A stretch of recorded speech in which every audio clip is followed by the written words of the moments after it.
नमस्कार, फोरसाइट्स टीवी में आपका स्वागत है। मालदीव ने 28 द्वीपों की व्यवस्था को भारत को सौंपने का फैसला लिया है। इन 28 द्वीपों पर अब पानी सप्लाई और सीवर से जुड़ी परियोजनाओं पर काम करने और इसकी देखरेख की जिम्मेदारी भारत सरकार की होगी।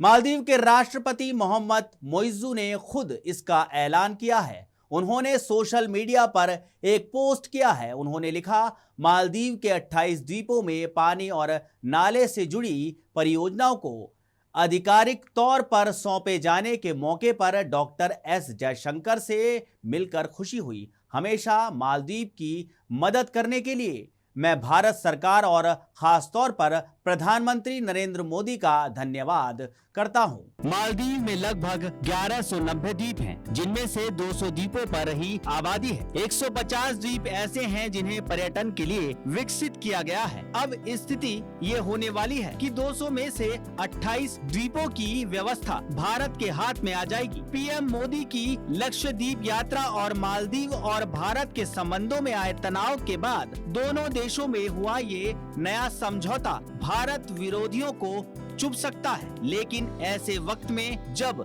बांग्लादेश में भारत समर्थित सरकार का तख्ता पलट हुआ है, ये भारत की कूटनीति के लिहाज से अच्छी खबर है। वैसे लोगों के मन में ये सवाल हो सकता है कि सिर्फ पानी और सीवर की साफ सफाई के लिए मोइज़ू ने 28 द्वीपों की व्यवस्था भारत को क्यों सौंप दी। दरअसल मालदीव में होटलों और रिजॉर्ट्स के लिए कूड़ा फेंकने के सख्त नियम हैं। होटलों और रिजॉर्ट्स के लिए कचरे को अलग अलग करना अनिवार्य है। ठोस कचरे को थिलाफुशी द्वीप पर भेजा जाता है, यहाँ उसे गलाया जाता है। होटलों और रिजॉर्ट्स को ये सुनिश्चित करना होता है कि उनका कचरा सही तरीके से पैक और लेबल किया गया हो, ताकि वो सुरक्षित रूप से थिलाफुशी पहुँचाया जा सके। मालदीव में कूड़ा फेंकने के लिए मुख्य स्थान थिलाफुशी द्वीप है, जिसे अक्सर गार्बेज आइलैंड के नाम से जाना जाता है। ये द्वीप माले से करीब 7 किलोमीटर दूर है। 1990 के दशक में कचरा फेंकने के लिए इसे एक लैंडफिल के रूप में विकसित किया गया था, जिसके बाद से मालदीव के दूसरे द्वीपों से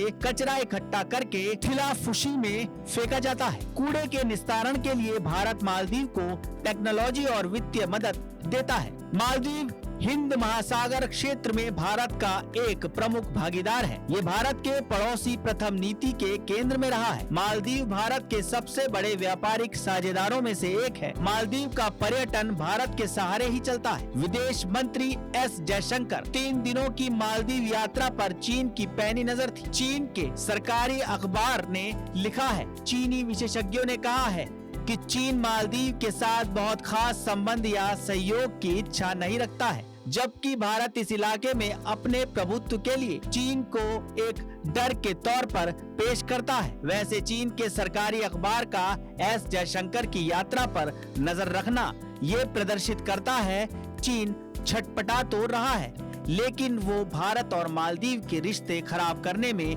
नाकाम रहा। वैसे कूटनीति के जानकारों के मन में ये सवाल है कि भारत पर चीन को प्राथमिकता देने वाले मोइज़ू फिर से भारत की तरफ क्यों देख रहे हैं। दरअसल राष्ट्रपति मोइज़ू को चीन से जितनी मदद की उम्मीद थी उतनी मिल नहीं पा रही है, इसलिए वो फिर भारत की तरफ देख रहे हैं।